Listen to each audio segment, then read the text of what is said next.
State and federal government subsidies are promising to bring down the purchase price of home energy storage batteries, while power prices continue to go up. So does generating and storing your own household power stack up? Hi, I'm Ruth Callahan and welcome to RAC's Horizons podcast. Today we're going to be demystifying home battery systems, how they work, how to assess what you might need for your home, and also clarifying the somewhat confusing government subsidies and how they actually work. To help us better understand the topic of solar energy storage, we're speaking with Jason Skodt and Bronson Davies, Director of Unplugged Energy in Perth Solar Force. And a quick disclaimer before we begin. RAC has partnered with Unplugged Energy to help deliver savings to its members. RAC members referred to Unplugged Energy can get 10% off solar products. Some terms and conditions apply and you can visit the RAC website for all the details. We'll pop the link in the show notes. Thanks for joining us today, Jason and Bronson. Thanks for having us. Great to be here. Fantastic. Now, look, what I might do is I'll start off by getting you to explain a little about how home batteries work and how do they actually fit with solar panels, which I know an awful lot of our listeners have. I think to start off with, most people will know how solar panels work, where they sit on the roof, the sun hits the panels on the roof and produces power. Now, they only work during the day. There's no such thing as a moon panel, so there's no production at night time. So I think nearly 50% of WA have solar panels on the roof, so they're quite common. A fair few people have installed sometimes more than once, twice, three times. Now's the second part of it with adding on batteries. So how batteries would work is the panels during the day would produce enough power to offset your daytime usage, therefore having enough to fill up the batteries for at night time, so that when the sun goes down and you're not producing any more power, instead of drawing from the grid, you're drawing from the batteries at night time, therefore saving ideally 100% of your usage. So I think a lot of people are familiar with that idea that if you didn't use some of the power from your solar panels, that was going to be sold back into the grid. This would actually divert that. That would be stored in your own home and perhaps used at different times. Is that right? Yeah, for sure. If you're pumping power back into the grid, you can get, and they're good, anything's better than nothing, but it can be somewhere from 2 cents most of the time per unit to 10 cents. So it's not huge, but when you're drawing from the grid, that's at 32 cents. So if you can store it into your battery during the day and use that at night time, you're actually saving 32 cents per unit compared to 2 or 10 cents. So the multiple is something like 16 times or 3 times. So it's a lot better to save it in your batteries. So when you're talking to people who are considering this, what are the areas that they're looking at? Why would somebody look at a home battery? Well, so like Jason said, it's that the offset between the feed-in tariff and what you're buying from the grid. That's the main reason, I guess, people look at getting the solar and the battery system. Is pure financial savings. Really, that's the biggest one. You can save thousands of dollars a year. Other reasons are there's if you get a lot of blackouts in your area and you just want power security.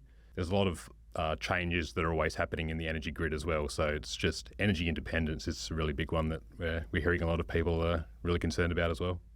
Now, obviously, this is a good time to have a conversation about some changes that have happened at the government level. So there are now 2 rebate schemes. Can you walk us through what they basically entail? We have got 2. We've recently done a trip to America, to Vegas, and they had the solar conference over there.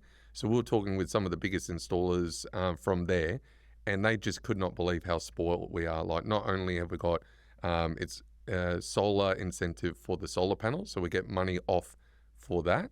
Then they've introduced the state rebate first. So anyone that buys a battery, they get up to $1,300 off that.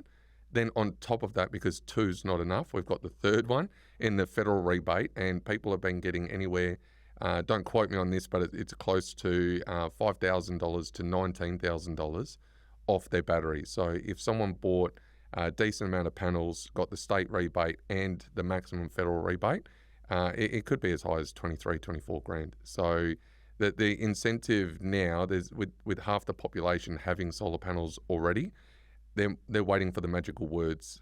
Battery prices have just come down, and they've come down probably closer to a half. I think the government was hoping for about 30% off, but with getting the ability to double stack the federal rebate and the state rebate, it's now's the best time for people to buy. So even for customers that were looking at maybe potentially buying in the next 3 to 5 years, the incentives right now on not only how much they'll get in the rebates, but how much they'll save over the next 3 years, it just makes a lot of sense. And the final frontier, I think, for this is also they're doing their interest-free government loan. So this is pure interest-free up to $10,000. So you nearly can't afford not to buy it if you need it. You wouldn't get it on rentals, but with all those 3 solar incentives discounting it. Well, that has often been a really big stumbling block for people to invest in a battery. They could see that the benefit of solar panels was going to be annual and immediate, but batteries seem to have a very long-term payback horizon. How has that changed? I think it was naturally changing anyway because the price of batteries are naturally getting less and less every year. And as well, the way that the electricity tariffs have been slowly changing over time. Now it's way cheaper to buy energy in the middle of the day than it is at the peak period when everyone gets home from work and everyone's turning their air conditioner on in the afternoon. So those rates are really a lot higher now. So those market forces were just naturally shifting the conversation away from solar panels into batteries anyway. Well, tell me a little bit about that demand. So what is it that you're seeing in terms of customers coming to you or people wanting to install? I think the biggest thing now is the battery is going down by half price, and then it will drop down. So there's different levels or tiers. So originally it was going to be every year. It would drop down by probably about $1,000 for per job or per site. And that's the value of the rebate was going to decrease over time. And then the numbers were pretty close to, I think they originally gave a budget of $2.7 billion for the federal rebate. And in the first nearly 6 months, I don't know if this is quite accurate, but it's pretty close, $2.2 billion spent. So they've had to have a look at it and rejig it. And they've come back to us and they've called a lot of meetings and really worked well with not only the installers and the retailers, but also the public, trying to find out how they can best fix this. They've just thrown in another $5 billion, added that on. So this will run for 5 years from January 1st. Nothing's guaranteed as well, like governments change or policies change, and they have to. But yeah, as far as this goes, they've just put a lot of money into it. But now it's going to be changing. It should change on the 1st of January. And it's meant to change every year, but it's going to be changing on the 1st of May as well. So you'll find most installers and retailers are booked out till just about then. So that's where it's quite hard, because as soon as they're booked out till the 1st of May, prices need to go to the 1st of May onwards. So that demand, I mean, let's just talk through that in a second. It was originally thought that $2.3 billion, I think, that was originally put aside by the federal government would last till 2030. We almost used it all in the first 12 months. That says a huge amount about the number of people who really want this on their roofs. I'd throw in that was for the first 6 months. So that was from July to December. But they actually announced it in WA early March for the state rebate. So that built so much momentum from March. And then the federal went in April. So the record numbers that we've had for sales before were close to tripled in those months. So as soon as it did hit July, like we were just there was so much backlog as well. So yeah, 6 months, but I'd say 9 months. Our biggest sales were those 3 months before July 1st, because no one could get installed and no one would get installed until the 1st of July, because otherwise they'd miss out on the rebates. I think the level of demand has really surprised everyone, even a lot of people in the industry, at how crazy it's been. And so they really did have to rejig the way that the rebates work, just to make sure that it wasn't just a one and done and it's gone and then no one else can access it. So they've rejigged it in quite a good way that I think that just allows a lot more households now to take advantage of it. So if you are a household that is perhaps looking at this, you may already have solar panels. That's often the case in WA. So we have talked about there's a really high penetration of solar panels. Do you then just buy a battery and stick that on, or how does it work? You can. There's 2 options basically. One is to retrofit, so you can add on an inverter next to your existing inverter. I would say it's like when you go to Bali and you can't put your plug in, you need that adapter in there. That's what this does. So it makes them work together. But nowadays, most of those retrofit inverters are full-blown hybrids anyway. So there's no cost saving or benefit. So we recommend going with the full hybrid, pulling off your old inverter. You don't want to be limited by your old inverter, even if it's only 5 years. So then you can put the full hybrid on. Once you've got the hybrid or the mechanism to attach the batteries, then away you go. But there's a couple of benefits, like you get a lot better backup, black start. You can oversize a lot of the panels a lot more on the hybrid. So you're getting a lot more for no more cost. So putting that in layman's terms, where you can have more panels on your roof, you can have more power being produced, and you can run that power more effectively through your home system. Is that 100%. right? Yep. Yeah. And I think people are wanting to do that a lot more now. Like, I also think, I don't have the numbers on this, but the amount of people that I know that have got electric vehicles, and if there's a power outage, we've had some pretty big ones, like up in Geraldton a few years back. I think it was a cyclone that come through there. They were knocked out with no power for, I think, 2 weeks. Heard of other ones in Adelaide. But if you've got an EV car, you can't just drive it down to the petrol station. So I think people have got that range anxiety already with electric vehicles, but to be able to charge it off your batteries, plus other things, you've got medical conditions and maybe pregnant people, elderly people that need certain things always with power, and generators just aren't cutting it. So there's a lot of probably things on that that's quite urgent or important to have the power backup for that. And you were telling me just before we started recording that there was a power outage that you had that you didn't even realise was an outage. Just today. I've lived in Ocean Reef for only 9 months and never had a power outage, but that was gone for 6 hours, and I had no idea because we've got the batteries on there. So it flicks over from the grid to the batteries in milliseconds, so you wouldn't even be able to see the light flicker. And I was working from home, so the Wi-Fi didn't drop out or anything like that. And I didn't know till a mate around the corner rang up and said, we want to get a wriggle on with these batteries now. So it worked out pretty good. So that kind of future-proofing where you can say, I'm a bit more self-sufficient, and that's obviously a strong motivator as well. I think it's important, but it also depends on what time of the year. So in summertime, like, we've nearly got unlimited sun. We've got more sunlight hours in WA than any other state. So with that one's easy, but then you've got to recognise it's literally yin-yang. It's the opposite in wintertime, where it's rare, but we might have a couple of days where you hardly see the sun and there's no production as well. So that's where we're also, all the solar retailers are giving you the system and the batteries as a tool, but you've still got to use that and manage that tool. And it's a lot different. It's polar opposites in summer and winter time. Autumn and winter are pretty good. And again, we're really lucky. I've said this joke for years, but if we're not selling solar, it's got to be convertibles or jet skis. Otherwise, like, you're in the wrong state, I think. So, Well, let's talk about then, if you're a household and you are thinking about this, that question about how much power do I need? Do I have an electric vehicle? Do I have 5 kids? Do I have a swimming pool pump that's running 24/7? Those presumably are some of the questions that you would start with and when trying to assess what you should be looking for. Yeah, it really is. Like, we generally don't try and start with sort of those sort of comments. We will start with electricity bills. So ideally we have the whole year's worth, so that's 6 bills. We start with that and we do a bit of analysis and put all that into a bit of a spreadsheet and into our quoting software, and then we can see what you're using throughout the day, what does your load profile look like, how much if you have an existing system, how much you're importing and exporting to the grid. And from those, that analysis and that data, we can make an informed decision on whether you need more panels, how many panels you need, what size battery you can get, and like how does the battery size compare and contrast and support the solar system that you have, because there's no point oversizing one versus the other. They need to work in tandem. So not just how much you use, but when you're using it as well. Yeah, that's really important. Yeah, because the way the tariffs work, in the middle of the day, electricity is really cheap. So if you're producing heaps then and using it then you might not be exporting much to the grid, and you might not have enough to be stored to use in your battery for later in the night. So yeah, and vice versa. If you're not using heaps throughout the day and you're producing a lot, obviously you've got the big solar system on there, then you want to be storing that power into the battery, and then you've got that battery power stored for your nighttime usage when you get home from work.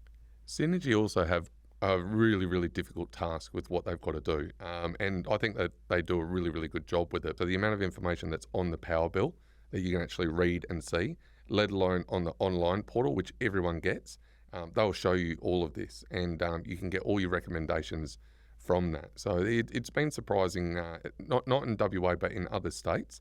I've seen stats on the average size of batteries that have been installed in each one. And over east, their numbers, a lot of them are 30 kilowatts plus. And that's just so excessive for most people. So I don't know if that's sales people or shonky operators that are just going out trying to get as much money out of the customer as possible, where over in WA it's closer to 16. So 16 kilowatts, and that's about right. Maybe that's because we've got more sun. So like right now, I think the sun's coming up at like 4:40 in the morning.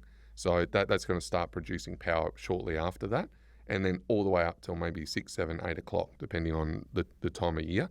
So we just don't need those size batteries at all. But I don't envy Synergy's position on that, but they make it really easy for us to size it up. But from there, we can actually ask the customer, what do they want to do?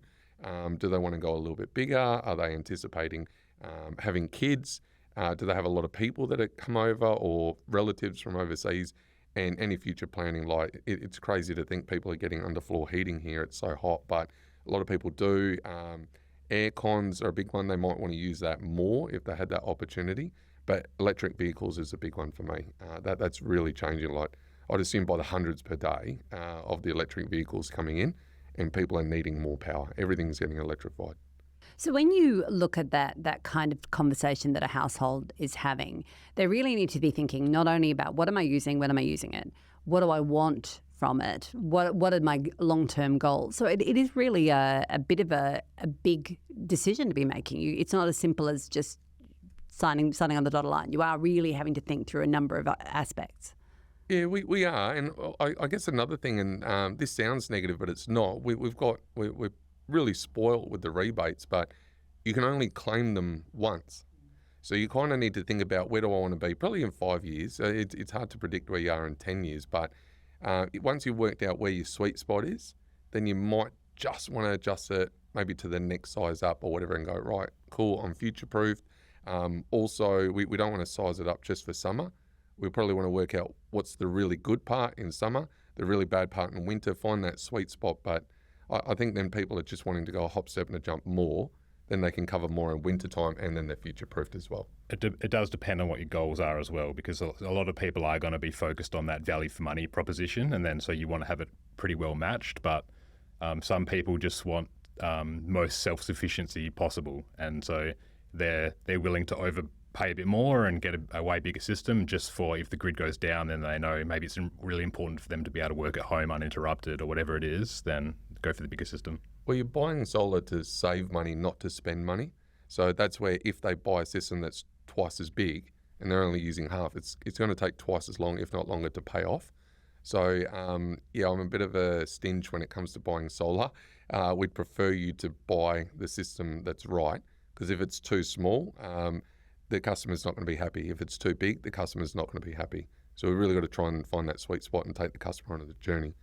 So without being too technical, one of the challenges that Synergy and Western Power have is that obviously we have a lot of home solar, and that can burden the grid. So I know that in some states there's a discussion around how do you balance that out. In some states they're talking about having a couple of hours of free power a day. How do you see this contributing overall, the role of home batteries fitting into that bigger picture? Well, there are certainly a lot of changes happening in definitely over east, but WA is changing as well. So they've already changed, and they've introduced that midday tariff, which is incentivising that shift of habits of energy use throughout the day and incentivising the larger size batteries. But they're definitely talking about it more and more, and things are going to change in the future as well. So they're slowly influencing the behaviour of households to make sure that the grid is stabilised, because that is becoming more of a risk, where in the middle of the day we do have that duck curve, there's not enough power in the system, and if nothing happened, if they didn't change anything, it would start to be an issue, or more and more so than it is already, and start to be more destabilising on the grid. So they've already made some changes, there's definitely more coming, and so watch the space, I guess. I think as well, like 10 years ago, it's just been such a massive difference with the amount of panels and batteries that have been put in now. But it used to be that the lowest demand for power was at night time. You've got all the businesses that are shut, the schools are shut, a lot of the big plants and factories are shut. So there's just a lot less power being used, therefore less being drawn from the grid. It's actually completely flipped. Like that's now in the middle of the day. So at around noon, when the sun's at its highest, we've just got so much solar producing and then nowhere for it to go. So that's, I think, the problem that they're really trying to fix at the moment. And there's a couple of ways to do that, but storing in batteries for them when it's shorter power, when the sun goes down. That's what they're trying to accomplish now, I think. And I think if nothing changed as well, it would definitely have an impact on power prices, because we have a capacity-driven market in WA, and so we end up paying generators just to have capacity that they can feed into the grid. And if that capacity is not being used, then we're still paying for it, and that needs to be factored into the rate. So if the playing field doesn't get leveled out and the level of demand throughout the day doesn't get somewhat leveled out, then those prices, I mean, we are somewhat insulated because Synergy has the overarching pricing in the market, but it's, it has to give eventually, and that pricing does get filtered through. Well, it's a good way to talk about one of the elements that exists in both in the WA scheme and is an option in the federal scheme, and that is that if you are going to have a battery covered by the WA subsidy, it needs to be able to adapt to a virtual power plant. What is a virtual power plant? It's a topic of so much negativity, and I cannot for the life of me work out why. And people have the choice of opting in or out. So again, with the two rebates, the smaller one, the state rebate that's only for WA, is $1,300. I say only, but I mean you're getting free money. The federal rebate is somewhere between $4,000 and maybe $16,000 now. So that's the big winning ticket. So no matter what, you can get that one. But then if you want the $1,300 for the state rebate, again, it's free money that comes off your power bill. You need to sign up for their VPP. And their VPP is, they're saying we need to be able to utilise your battery if there's a power outage. From what I can understand, they'll be saying that this is a last resort. So if the grid is about to go out and they think that they can actually save it by putting more power in there from all the batteries that are in that, say, that one suburb, then they would do that and they would compensate you for it. So if you feed into the grid right now, you get paid 2 cents or 10 cents during the peak time. They're saying that if they drain your battery, we will give you 70 cents, plus you can have whatever the other tariff is and stack that. So most of the time, I think power outages are likely to happen during the peak time. So that can be as high as 80 cents when they're both stacked. And that's where I explain to customers, like, you don't need to do this, but I would rather they drain my battery and we keep the grid alive than they just switch off the grid. And if they'll pay me 80 cents per unit, I'll put 2,000 batteries on my property if they guarantee they'll pay that every day.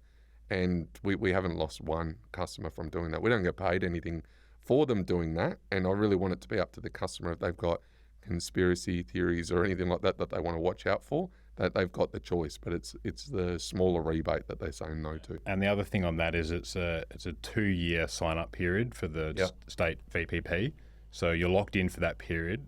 Over that period, there's no way that you can't be financially ahead, basically, from the numbers that we've run. So you're basically guaranteed to make money out of it.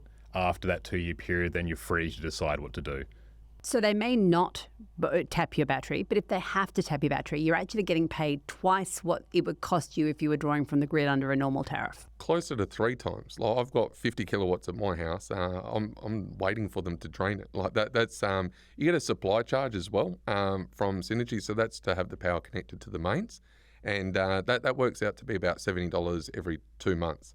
So if they drain my battery maybe once a month, once a bill cycle, that's gone. That credit will come off, and that's the best way or closest way for me to get to a $0 bill. So yeah, it's very, very good, I think. So with that addition, you mentioned that some people are nervous about it. How do you explain it to them? How do you get them past that nervousness? Well, I think it's the financial benefit is the big one that's staring everyone in the face. I think that's the big reason to do it. We always tell people that as far as we can see, one of the only reasons to not do it is just if you don't want to have someone else controlling your battery. I mean, that's really the only reason why you wouldn't. Otherwise, you'd take the financial benefit, you'd sign up for the 2 years, and then you'd reassess and determine what you wanted to do after that. There's no guarantee that there will be a blackout or a circumstance where they drain your battery either. So the fact that you're double dipping again, getting $1,300 plus an awesome next to nothing like rebate for the feed-in tariff, yeah, for me it's a no-brainer. But we don't push customers to do it. We explain the logic behind it, and afterwards within 30 seconds, I think that they're laughing, going, "This is a no-brainer, isn't it?" And I'll say, like, I think so, but that's entirely up to you. And we have had the odd one that says, "No, I don't want to do it." And there's a couple of other companies out there that we know that are pushing against it.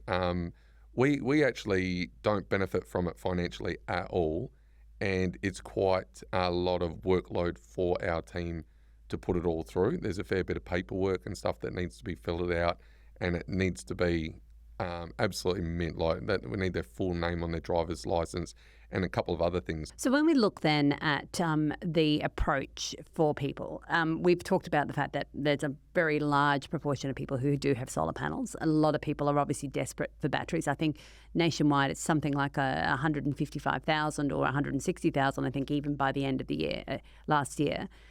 What happens if you, though, are not in the market for it because you are a renter? How do you benefit or access some of the changes? Is it just that the stability of the grid is going to be better for you in the long run as well?